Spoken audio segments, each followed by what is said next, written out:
Everyone, today we're going to continue with our lessons, and I would like to mention about time and frequency scaling and how do they correlate.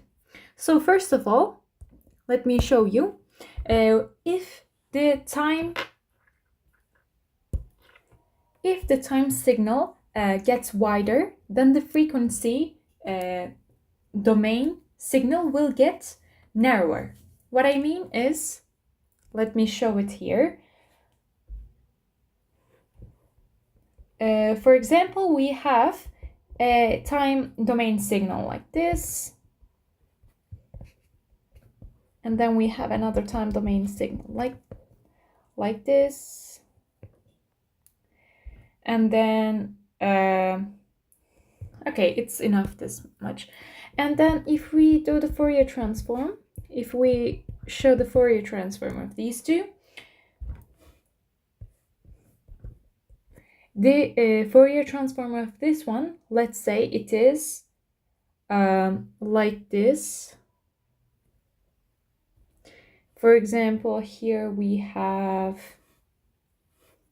and let me show the other one also in frequency domain.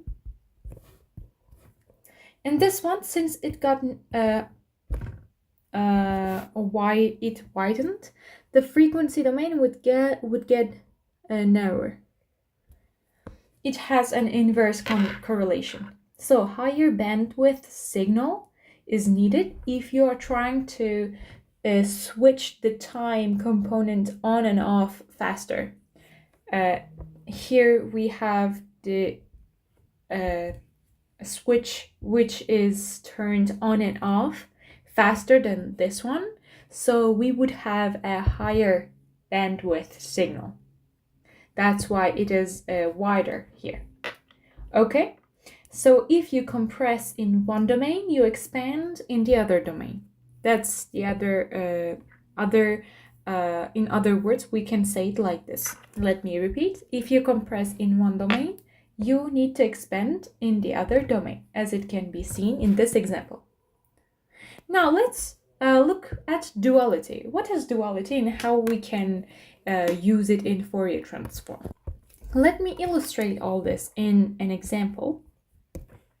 And we have an example saying that the Fourier transform of x signal in the time domain is delta function, and its Fourier transform is 1. Using the duality property, we need to work out the Fourier transform of another time domain signal, which is equal to 1. So what do we do in these situations is that we have our function, and our function is a delta function, which is an impulse going to 1, and it's 0 otherwise, as we know. And we have already said that the Fourier transform of this is 1 as well. Okay, let me write it like this. Okay, so we are asked for the Fourier transform of this signal, right? Time domain signal, which is 1. So what is duality principle? If these two are the same, then these two are correlated. It is the multiplication by 2 pi, all right? Since these two, this one and this one, are the same, then we just need to multiply this graph, this function by 2 pi, and it will give us our answer. So let me write y omega in frequency domain will be basically 2 pi. This impulse, which has an amplitude of 2 pi. So this is the end of our example. Now let us look at some other example for Fourier transform. This is a harder one. Let's look at a harder example. Xt is equal to e to the minus at squared. We want the Fourier transform of this function. we are given also that a is greater than 0. So what did we do? Our first step is to check if the integral converges. The absolute value of the integral needs to converge in order for us to use our previously told formula. All right.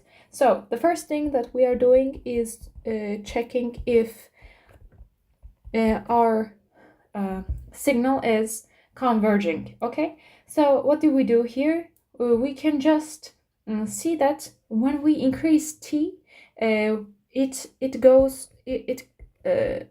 similar to 1 over infinity, which goes to 0. So we can say that yes, it is convergent. So we can be pretty sure that we can use our formula. So let me write. This was our formula that we used to use to calculate the Fourier transforms. Here we write this, and let me write our signals function. And now let me take into parentheses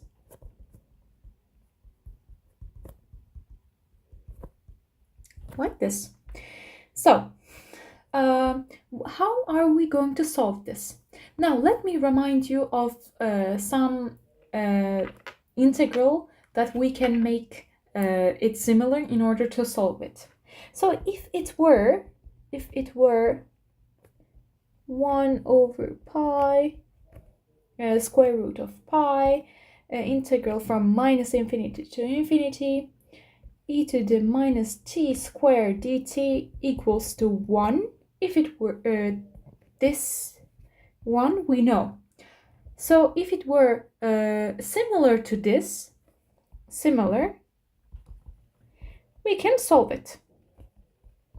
So we need to make it somewhat similar. So what do we do in order to do so? We make a t squared plus j omega t equals 2. So let me make it similar, and we can say that this equality equals to p squared plus 2pq, right? And if we add q squared and then we subtract q squared, it changes nothing. So we can do this. And this equality equals to p plus q squared minus q squared. Now this equality will help us to make these two is similar. All right. Now let me show you how. Now we need to make them equal. Now we need to determine what is p, what is q, etc. So we set this one equals to this expression, and then similarly this one equals to this expression, and now we are just going to find out what is p, what is q. Okay, p squared, from here we can see that it's at squared, and then j omega t equals to 2pq. From here you can do all the calculations, and we will finally come up to this conclusion. P will equal to square root at, and then q will equal to omega j over 2 square root a. Okay, and then what do we have? If we need to express it in this term so that we can reach our target. So we want this expression, so we are just going to write square root at plus omega j over 2 square root a square minus the second power of square of q will give us j squared. J squared is minus 1. That's why I will just write it like this. Okay, and our final result will be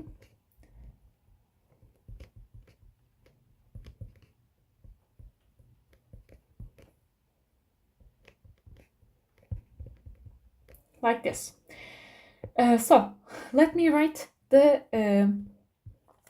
me say this equals to integral I, and I will write this integral I in our new format, which is the integral from minus infinity to plus infinity. We will have this expression over here. Let me copy this.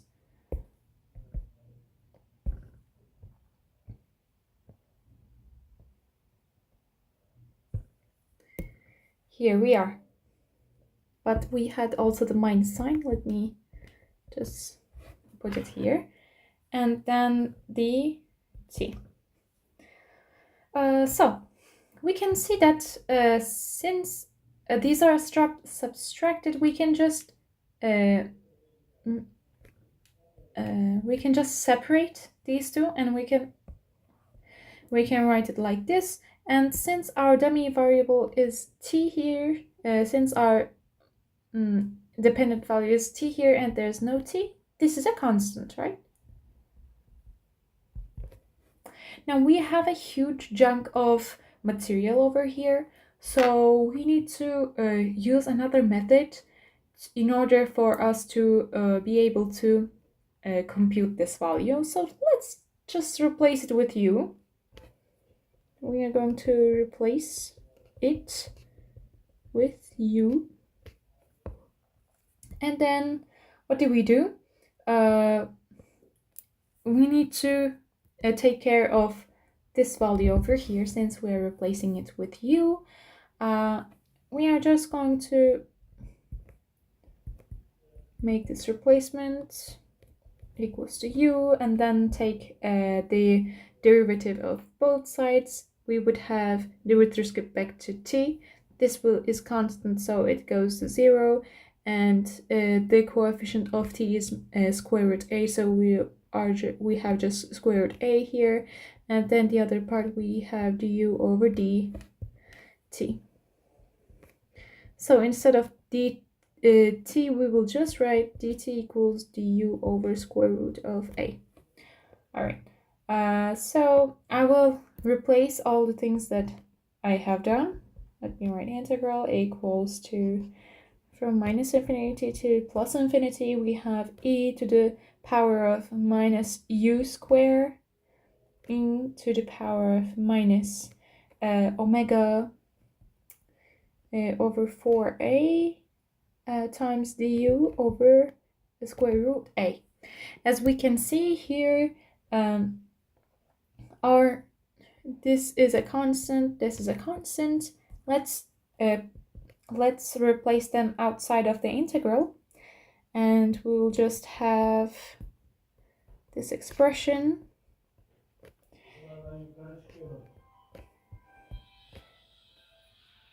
And we have this one. And what we said earlier, we said e to the power of minus t squared dt equals to the integral of this times 1 over square root pi equals to 1. All right, when we can just put pi, we can just put pi here instead of 1, and we can say that this result is square root of pi, right? So eventually we have our result of our integral, and we can say that, let me write it here, the Fourier transform of xt equals to square root pi over a times e to the power of minus omega over 4a if a is greater than 0. And that is the end of our question. And let us shift to our next question. Let us look at this next question. And it asks us,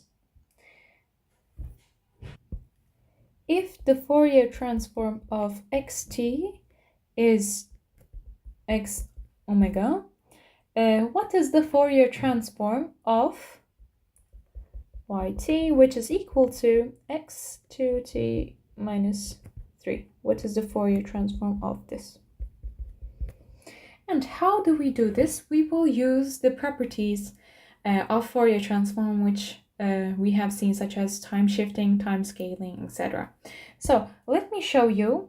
We can just write yt as x in parentheses of 2, t minus 3 over 2, right? Now we can do like this.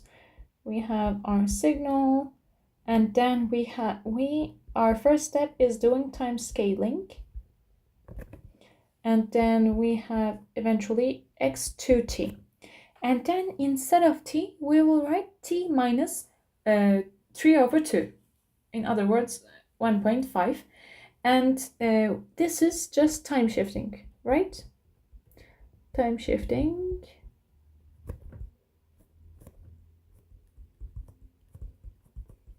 Okay, and the Fourier transform of this time domain signal was x omega, and when we do time scaling, what do we do? It is written on our previous notes as well as on the graphs. We just multiply by 1 over the absolute value of the multiplied constant times x j omega over this constant. And then when we do time shifting, we are just going to multiply with e to the power of minus j omega and this value which is shifted with.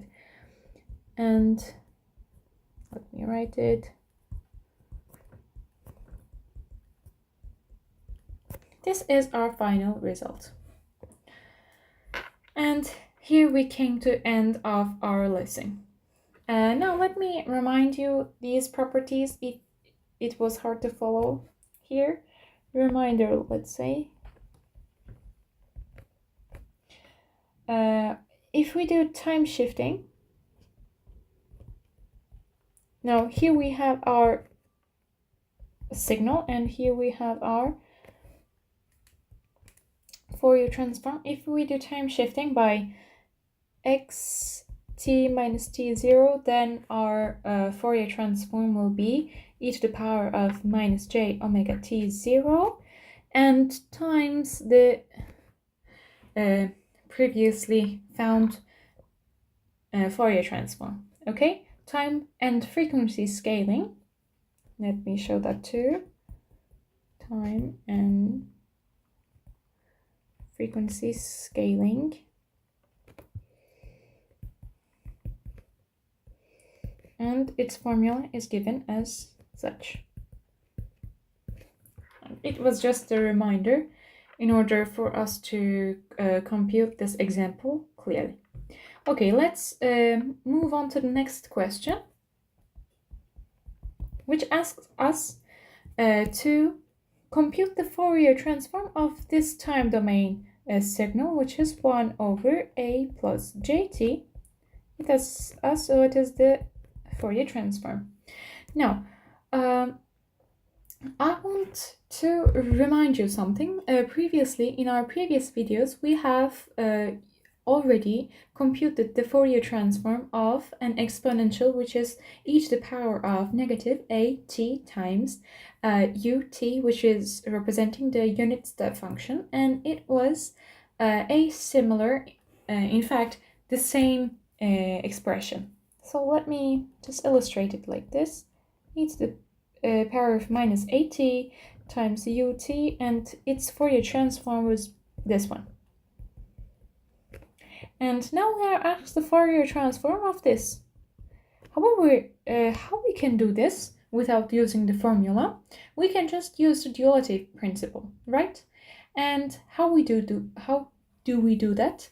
We just replace t by minus omega, and then we multiply it by 2 pi, as we already have covered this.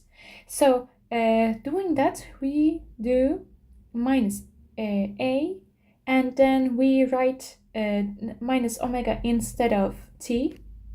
It is our first thing what we are going to do. And then let me also write this one. And then what do? We are not finished yet. We are just going to multiply it by 2 pi.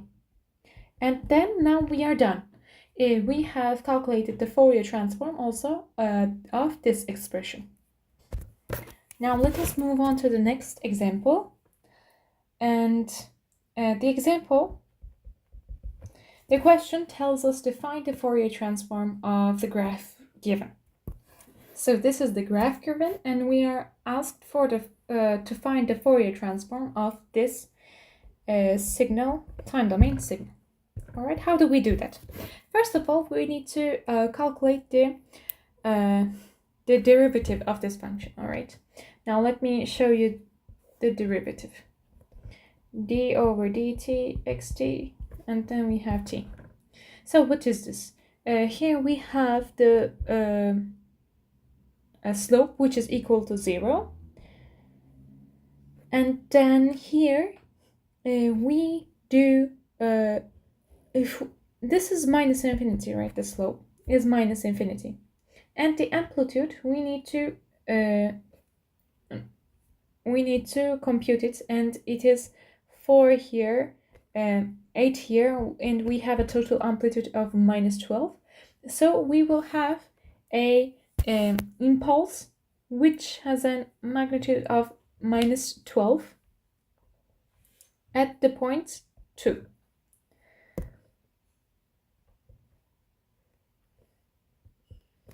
And all the other values are 0. So this is our derivative function.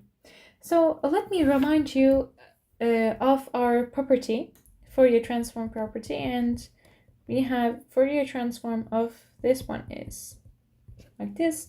And then if we were to take the derivative, the Fourier transform would be j times omega times the exact same Fourier transform. Now, we know that the derivative of this time domain function is minus 12 delta. If I was going to write like this, it would be wrong, because delta does not have the value minus 12 at 0, but it takes this value at 2. So I would be required to shift a little bit by 2 so that our graph becomes correct. And if we were going to take the Fourier transform of both sides, we would write j times omega times the Fourier transform equals minus 12. The Fourier transform of the delta function was 1. However, we just time shifted it by 2, so we are going to multiply it with e to the power of minus j omega 2. However, we need to be careful here. Are we going to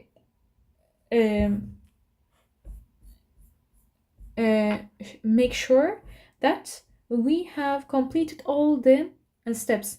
We shouldn't just leave it delta function, the Fourier of delta function as 1, because we time shifted it, and we should include also this part over here.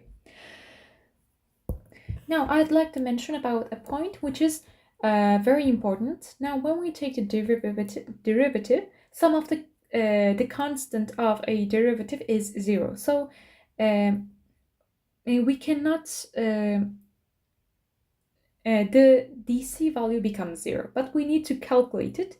It is also the average value, the DC value, so we can calculate the DC value, in other words, the average value from the previous graph, from the initial question graph, and from this graph, I mean. And how do we calculate DC value? Let me say.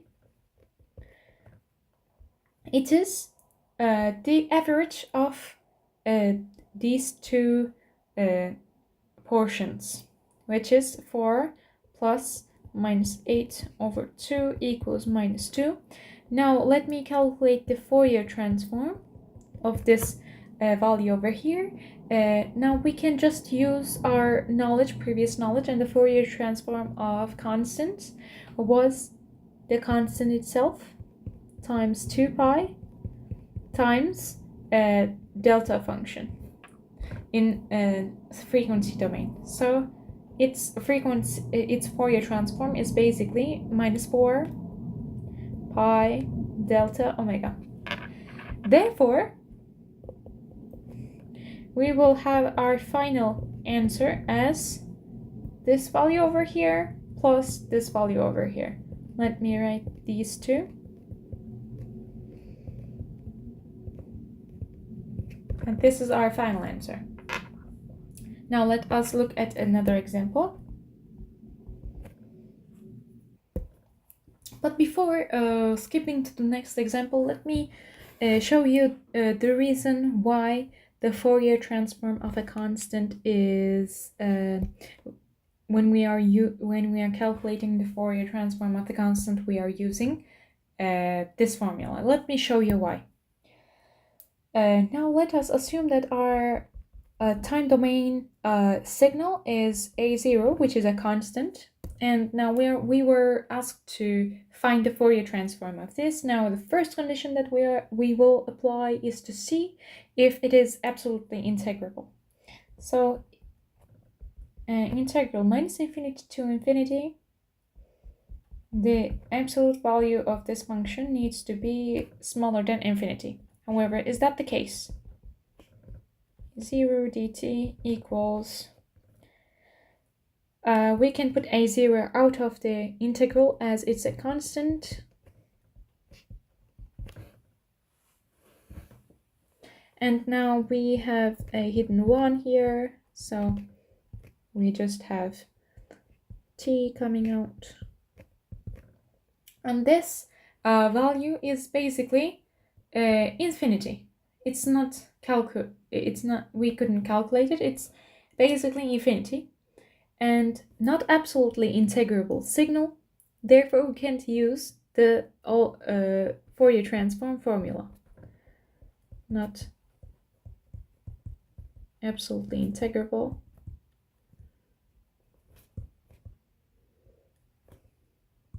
We can't use the formula. Okay, and what do we do here?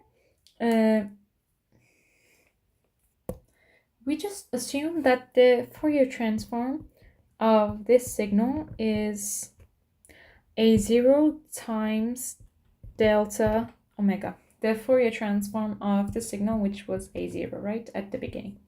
Now, what do we do in this situation is that we have this relation xt equals 1 over 2 pi integral from minus infinity to infinity. We have our Fourier transform times e to the power of j omega t d omega, and we just put its place, this value, and we say a0 times delta omega. And let me just rewrite this over here. And since we have a rule in delta functions, right? We have a rule, and such as this, if it is like this and we have omega here, it is, this one is equal to omega minus omega c naught, as this one is takes the value 0 in all other values other than omega naught. So what do we do here? This is the same as delta omega minus 0. So we will just substitute 0 and this t over here. Sorry, I wrote it wrong here. And now, since it is a 0, it becomes 1, and integral minus infinity to infinity. We have a naught times delta omega d omega. And then we can put a not outside of the integral as it is a constant. And let me write it here.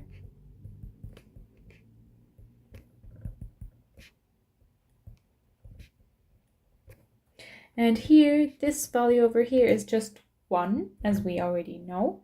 That's why we can say that the value a naught, the Fourier transform, is basically, let me write this.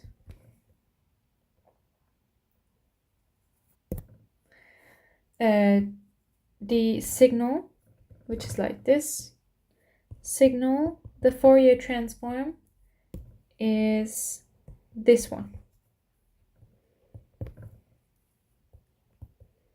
So by using our multiplication property in Fourier transform, scaling property, we can say that the Fourier transform of just our constant is this one. So we eventually said what is the signal which the Fourier transform is a naught times delta omega. And then we found out that the signal which gives this Fourier transform is this. And then we had this conclusion over here. However, we just need the a omega. That's why we multiplied the signal by 2 pi, and when we multiply the signal, the Fourier transform also gets multiplied by 2 pi. Therefore, our final answer reveals how we can compute the Fourier transform of a constant.